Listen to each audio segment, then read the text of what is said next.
awards zabadde nnyingi nnyo mu ggwanga Uganda okutandika olunaku lwakutaano lwa mukaaga Sunday.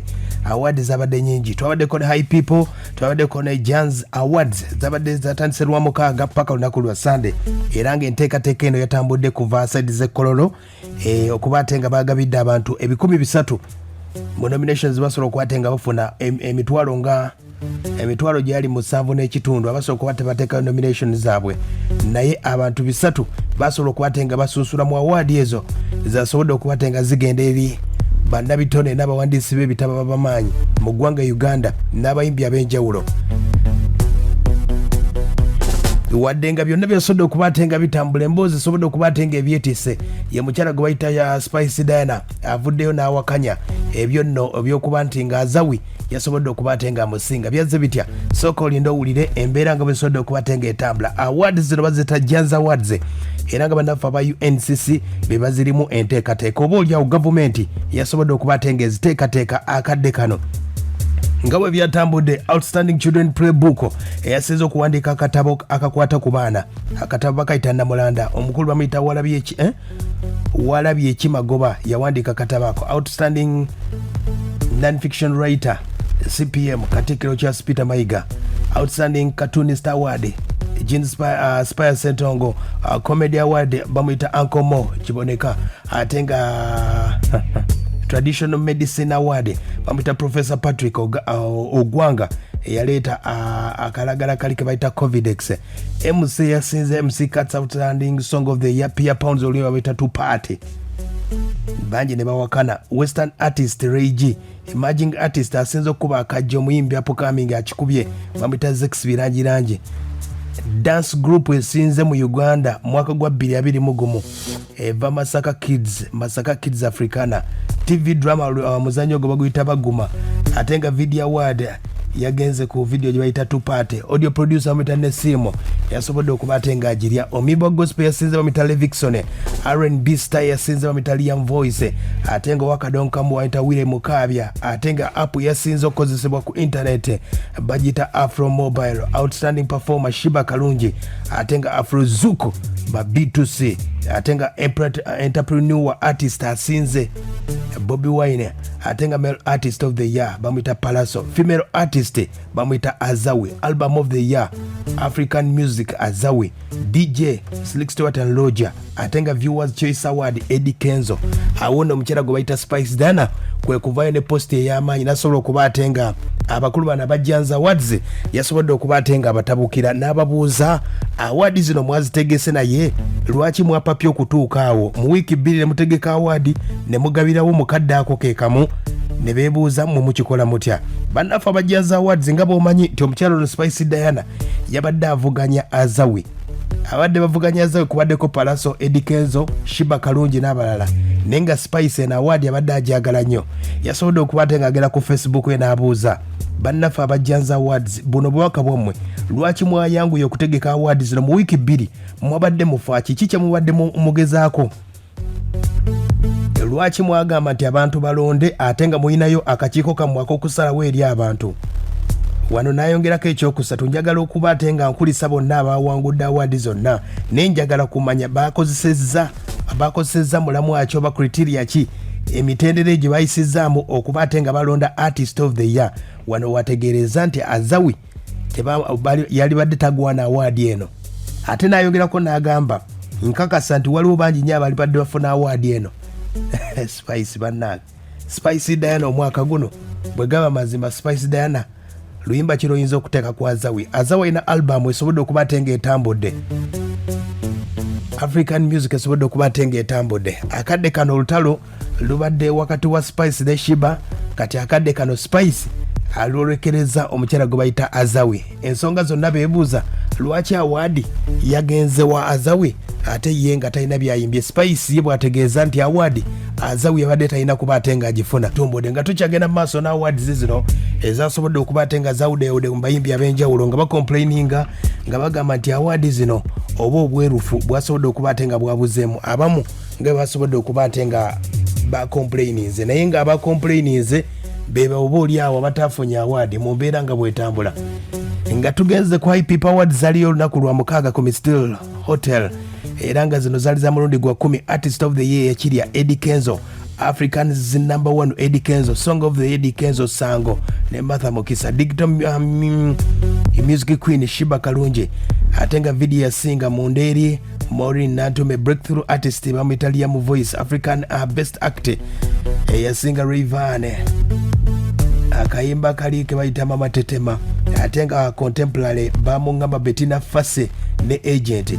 Wanono ne award eno ali bagirwanidde nga Agent agamba nti egenda mu Savamu ne Bettina Fase agamba egenda uwe, era kyagwanga abannaffe abayi people award bagiwadde omukyala Bettina Fase ne bagamba ffe tumanyi Bettina Fase yenanyini luyimba. Ate n'abamasaka Kids Africana basobola okubatenga bawangula award.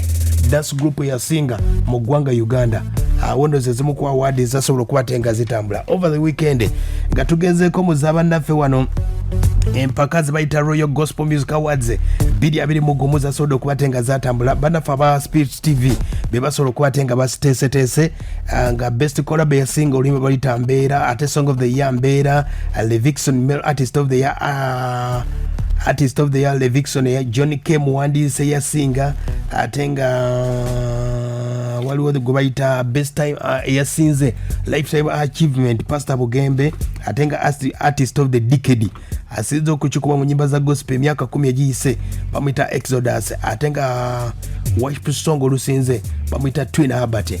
Zezimu kwezi zasobodde okubatenga zitambula. N'abayimbi ba gospel nabo batabuse bagamba nti award baziwadde bantu bamu abakola ku Spirit TV n'emikwano gyabwe oba oliawo.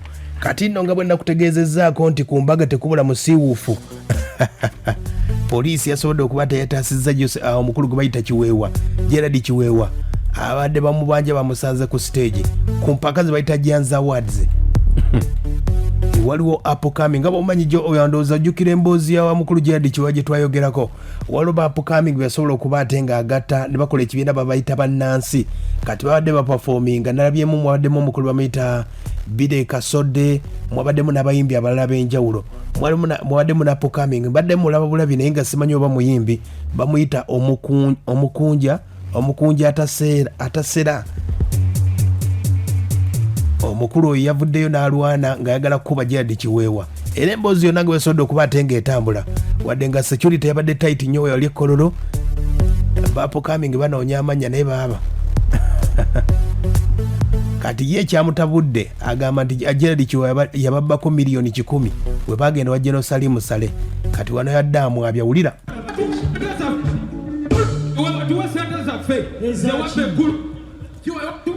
I request security to come over and intervene. The situation is getting out of control. I request security to come and do its job.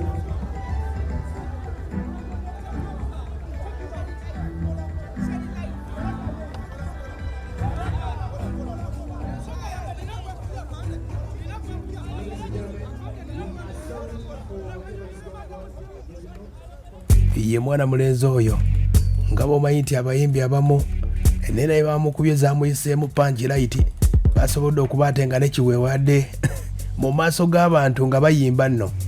Upcoming n'agamba DJ pull off n'agamba bw'ati.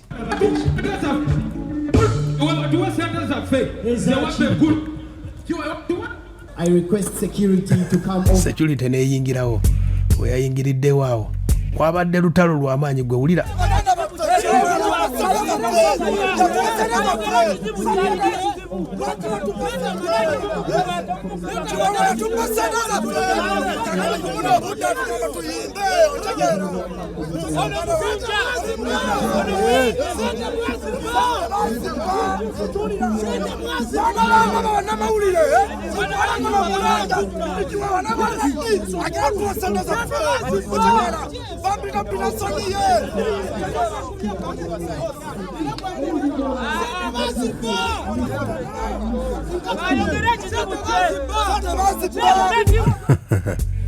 Bapocoming ayaya mwana mulenzi ayinza okuba anoonya kaji bamutegere naye endongo yeyina okwogera ne bwokola ebyo byonna naye ye akyagamba nti omukulu ono wano ng'amagye gamutwala, amagye agadde gakuuma ekkololo gamutute bubi nnyo okumufulumya. Wulira embeera nga bwe yatambudde. Una afanda agambye afulume. Afanda, have I fought you? I can't fight someone. Mukunja tula kakana. Lese soko zirete. I can't fight the Kakana ochimanyi. Tula. Hello. The people just want to say This is the way. Stand up. let you up. Okay. Hello.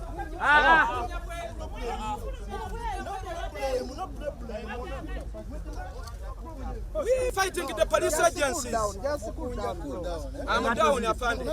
Enga tozitaddewo.